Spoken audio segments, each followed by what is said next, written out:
What if the reason you are not living the life you are fully capable of living is not a lack of talent, not a lack of opportunity, and not a lack of effort, but a fundamental misalignment between the way you think and the principles that actually govern long-term human effectiveness? Most people spend their lives working on the surface of things, trying to improve their techniques and their image, while the deeper architecture of their character remains unexamined and unchanged. Stephen Covey wrote The 7 Habits of Highly Effective People to go all the way to the root. Stephen Covey was one of the most influential thinkers of the 20th century, a Harvard-educated author, educated, and leadership expert whose work changed how millions of people around the world understood the relationship between character and effectiveness. When this book was first published in 1989, it did something almost no business or self-help book had done before. It argued that lasting personal and professional effectiveness cannot be built on technique, personality, or image alone. It must be built on a foundation of timeless, universal principles. That argument, supported by decades of research and thousands of real-world examples, made this book one of the best-selling nonfiction works of all time. By the time this analysis is complete, you will understand the 7 specific habits that Covey identified as the architecture of a truly effective human life, why private victory must precede public victory, how to build the deepest possible trust in every relationship you care about, and how to live a life aligned with your deepest values rather than simply reacting to the demands of the urgent. Subscribe to the Book Vault right now, hit the like button, and share this video with someone who is serious about personal growth. We are building toward 100 subscribers, and every share strengthens this community of ambitious thinkers. The strategic breakdown, the character ethic versus the personality ethic. We begin not with a habit, but with the foundational insight that makes all 7 habits necessary, and Covey introduces it as the distinction between the character ethic and the personality ethic. This opening framework is one of the most important ideas in the entire book, and it sets up everything that follows. Covey spent years studying 200 years of American success literature, and he noticed a profound shift that occurred roughly around the time of World War I. Before that shift, the literature on success was almost entirely focused on character, on integrity, courage, justice, patience, humility, and the fundamental qualities of a person's inner life. After the shift, the literature moved decisively toward personality, toward image, attitude, technique, and the social skills that make a person appear effective rather than actually be effective. Covey argues that this shift has had devastating consequences for how people pursue effectiveness. When you believe that success comes from personality rather than character, you focus on techniques for appearing trustworthy rather than actually being trustworthy. You focus on communication skills rather than on having something genuinely worth communicating. You work on your image rather than on your integrity. And the result is a kind of effectiveness that is inherently fragile, dependent on other people's perceptions, and vulnerable to any circumstance that reveals the gap between the surface and the substance. Character-based effectiveness, by contrast, is durable precisely because it is real. The paradigm shift Covey is asking the reader to make is one of the most demanding in personal development literature because it requires moving the focus of improvement from the outside in to the inside out. Instead of asking, how can I appear more trustworthy, the character ethic asks, how can I be more trustworthy? Instead of asking, how can I communicate more persuasively, it asks whether I have something genuinely worth saying. That shift in focus is uncomfortable because it requires confronting the gap between who we are and who we present ourselves to be, but it is also the only shift that leads to the kind of effectiveness that actually endures. Habit 1, be proactive. The first habit Covey introduces, and the one that he considers the foundation of all personal effectiveness, is the habit he calls be proactive. The chapter that builds this habit out arrives as one of the most liberating and one of the most demanding ideas in the entire book. Covey opens by making a distinction that most people have never consciously examined: the difference between stimulus and response. Between what happens to you and how you choose to respond to it, there is a space. And in that space lies your freedom, your power, and your ultimate identity as a human being. Proactive people develop the discipline of living in that space. Reactive people do not know it exists. Covey draws on the work of Viktor Frankl, the Holocaust survivor and psychiatrist who developed his theory of meaning and freedom while imprisoned in Nazi concentration camps. Frankl's insight, which Covey considers one of the most profound in human history, is that the last of human freedoms is the freedom to choose one's response to any given set of circumstances. The Nazis could control Frankl's environment, his food, his movement, his physical comfort. but they could not control the space between stimulus and response in his own mind. That space, cultivated deliberately, became the source of his psychological survival and his eventual contribution to the world. The practical framework Covey builds around proactivity involves what he calls the circle of concern and the circle of influence. Your circle of concern contains everything you care about: health, family, finances, global events, the behavior of other people. Your circle of influence contains only those things you can actually affect through your own choices and actions. Proactive people focus their energy inside the circle of influence, taking responsibility for what they can control and accepting what they cannot. Reactive people spend their energy on the circle of concern, worrying about things outside their control, which gradually shrinks their circle of influence by draining the energy and attention that action requires. Habit 2. Begin with the end in mind. The second habit takes the foundation of proactivity and gives it direction, and Covey introduces it as begin with the end in mind. The central idea here is one of the simplest and one of the most neglected principles in human life. Everything is created twice, first in the mind as an intention, a vision, a design, then in reality through the choices and actions that follow. The question this habit forces is whether you are being intentional about the first creation or simply allowing the second creation to be shaped by circumstance, habit, and the agenda of other people. Most people live their second creation without ever consciously engaging in the first. Covey's most powerful tool in this chapter is what he calls the funeral visualization.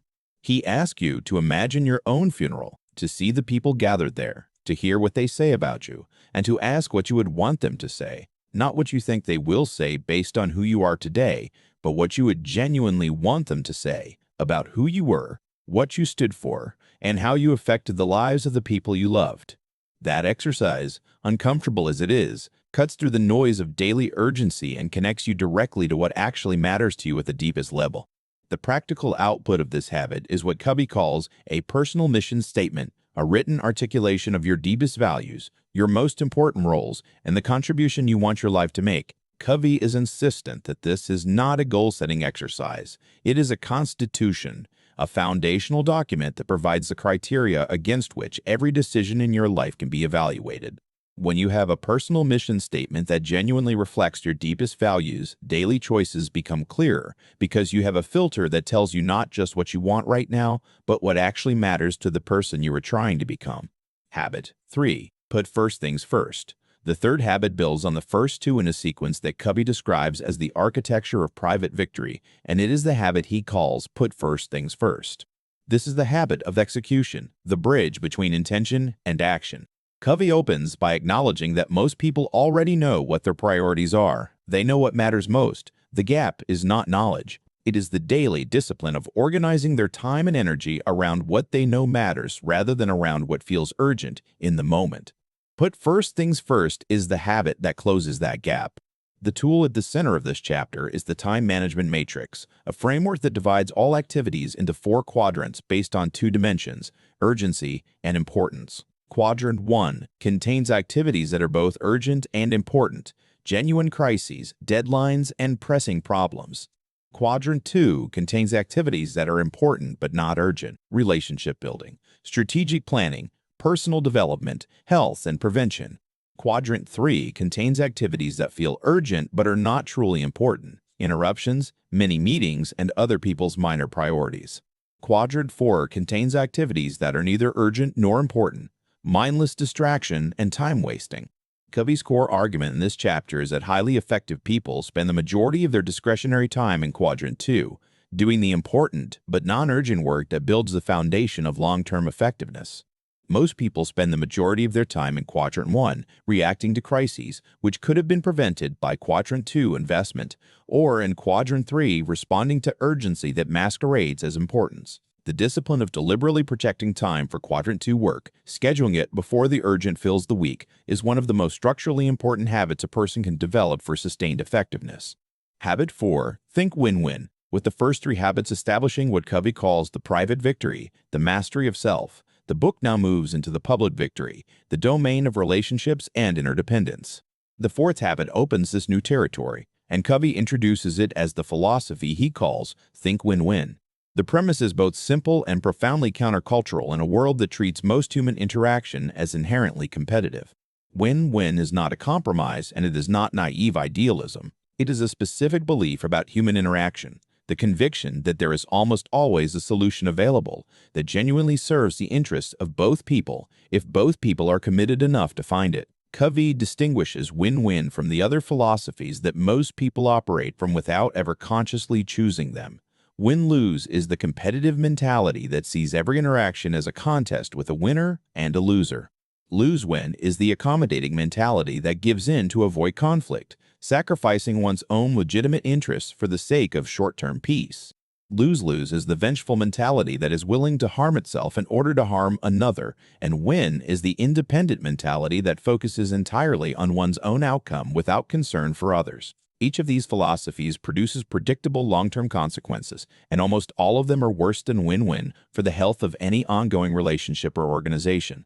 The character foundation that makes genuine win-win possible is what Covey calls the emotional bank account, a metaphor for the trust that exists in any relationship. Every act of integrity, kindness, honesty, and genuine concern makes a deposit into the account. Every broken promise, act of disrespect, and betrayal of trust makes a withdrawal. Win-win is only genuinely available between people whose emotional bank account has enough deposits to sustain the vulnerability that honest negotiation requires. This insight is critically important because it means that the ability to think win-win is not primarily a negotiation technique. It is a consequence of the character that has been built over time through consistent, trustworthy behavior. Habit 5. Seek first to understand, then to be understood.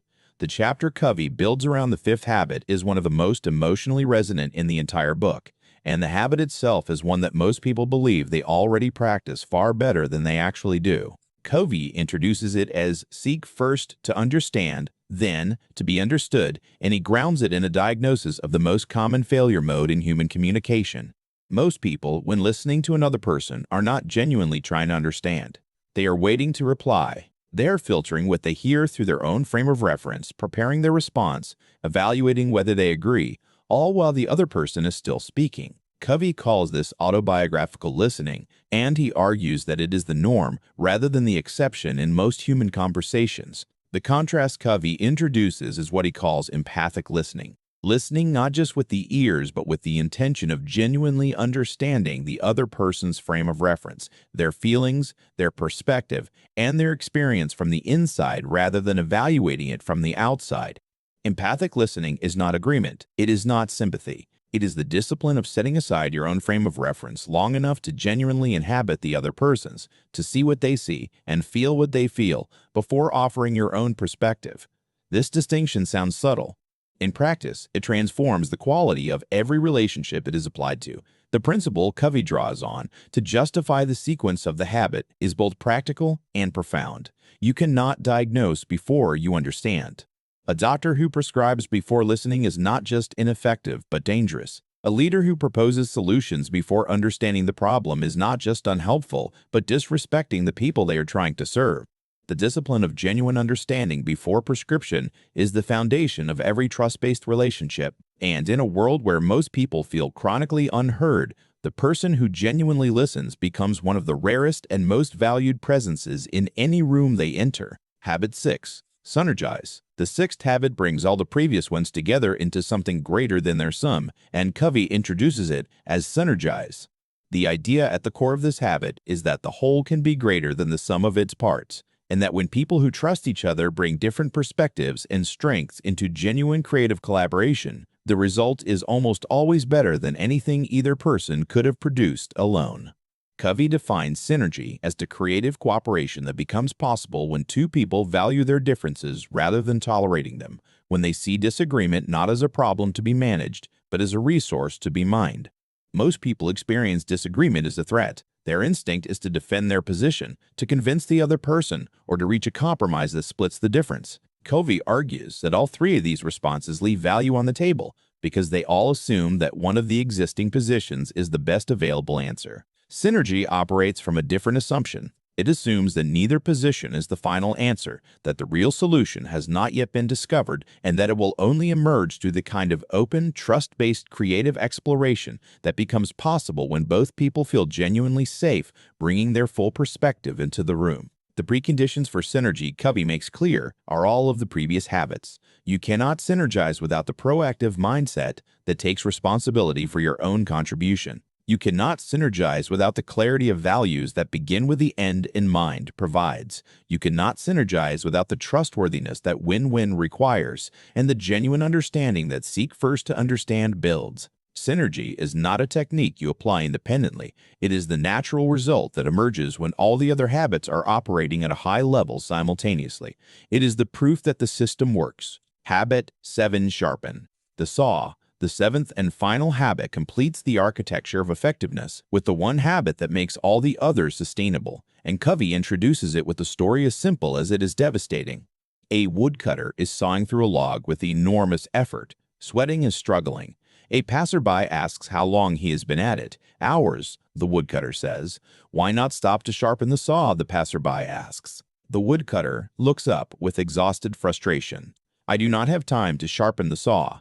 I am too busy cutting wood. That story is the entire seventh habit in one image, and most ambitious people will recognize themselves in it with uncomfortable clarity. Sharpen the saw is Covey's term for the continuous renewal of the four dimensions of human nature that effectiveness depends on.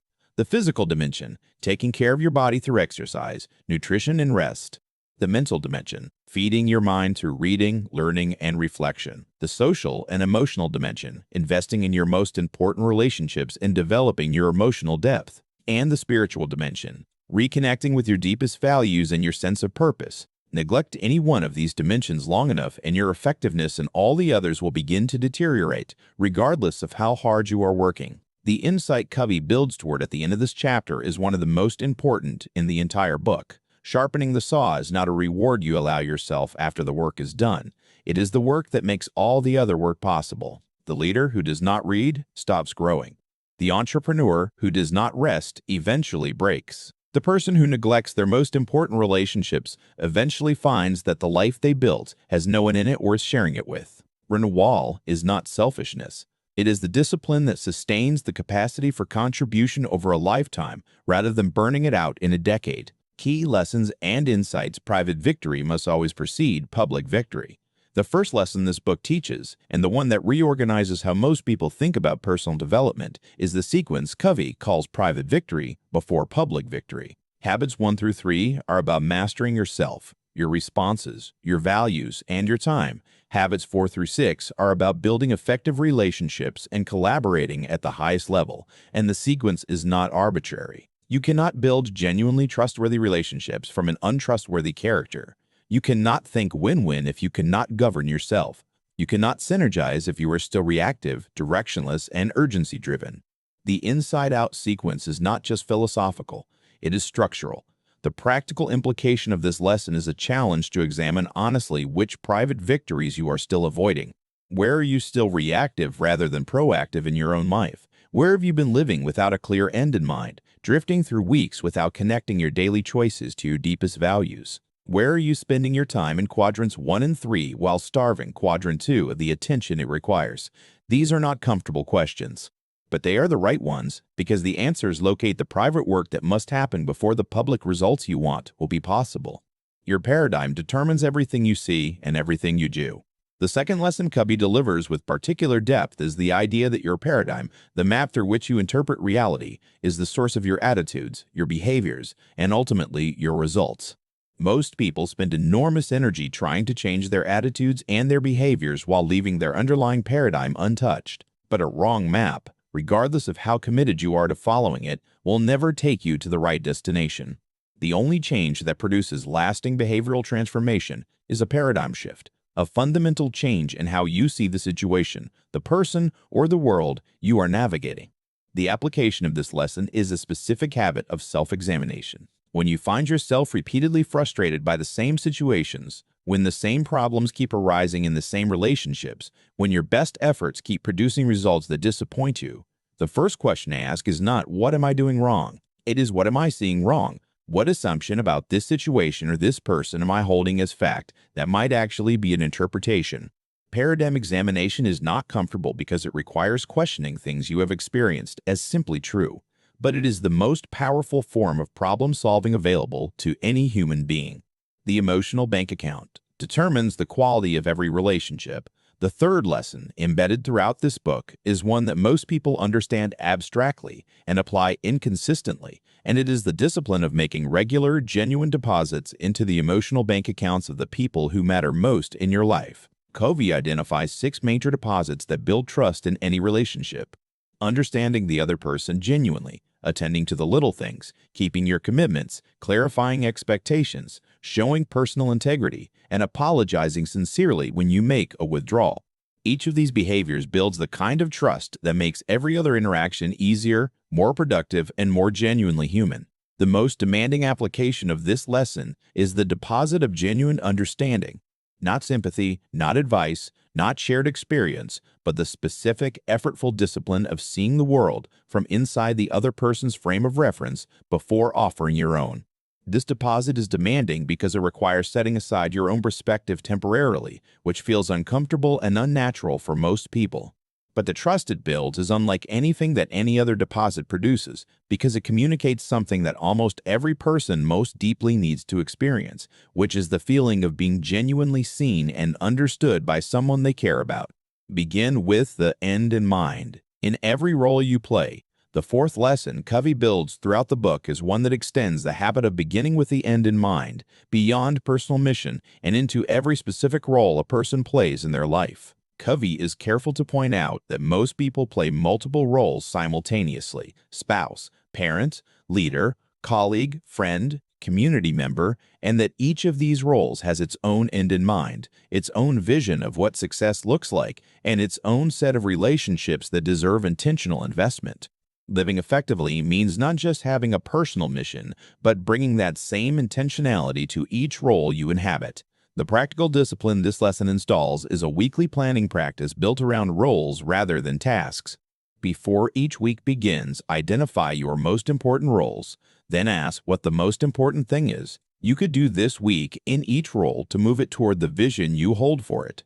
This practice, done consistently, ensures that your weeks are shaped by your deepest priorities rather than by the accumulated urgency of everything else. It is not a complex system, but it is a profoundly effective one because it connects the granularity of daily scheduling to the clarity of long-term values in a way that no simple to-do list can replicate. Renewal is the habit that makes all other habits sustainable.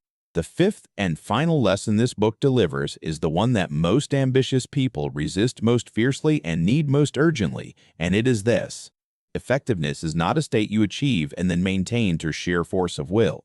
It is a capacity that must be continuously renewed across all 4 dimensions of your human nature: the physical, the mental, the social, emotional, and the spiritual. Neglect any of these renewal practices for long enough, and your capacity for contribution begins to erode from the inside, often invisibly, until the erosion becomes too significant to ignore.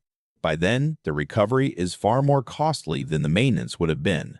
The action this lesson calls for is both immediate and ongoing. Choose one dimension of renewal that you have been neglecting most seriously. Not all 4, just one. Commit to one specific practice in that dimension for the next 7 days. If it is physical, commit to 20 minutes of movement each day. If it is mental, commit to 30 minutes of intentional reading. If it is social, commit to one genuine conversation with someone you care about. If it is spiritual, commit to 10 minutes of reflection on your values each morning. 1 week of renewal in one dimension, or remind your body and your mind what capacity actually feels like, and that reminder is often the motivation that makes the discipline permanent. The vault closing, what Stephen Covey built with the 7 habits of highly effective people, is something that transcends the category of self-help entirely. It is a philosophy of human effectiveness grounded in the timeless, universal principles that have governed genuine success across every culture and every era of human history. The habits he describes are not shortcuts or techniques. They are the expressions of a character built through consistent choices made in the direction of integrity, contribution, and genuine care for the people around you. That kind of effectiveness cannot be faked, cannot be shortcut, and cannot be taken away once it is genuinely built. Here is your one specific action for the next 7 days. Write your personal mission statement. Not a final version, just a first draft. Set aside 1 hour, find a quiet space, and answer 3 questions honestly in writing. What are the 2 or 3 values that you consider most fundamental to who you are? What are the 2 or 3 roles in your life that matter most to you? And what do you want to be remembered for in each of those roles? The document you produce does not need to be polished. It needs to be honest. Read it every morning for 7 days and notice how it begins to quietly reshape the choices you make throughout each day. The Book Vault exists to bring you this kind of foundational intelligence, the ideas that do not just inform but genuinely transform how you think, how you live, and how you lead. If this analysis gave you even one insight that moves you closer to the person you are trying to become, please hit the like button, subscribe to the Book Vault, and drop your biggest takeaway in the comments below. Share this with someone who is ready to stop working on their image and start building their character. The vault is always open, and we are honored to be part of your journey.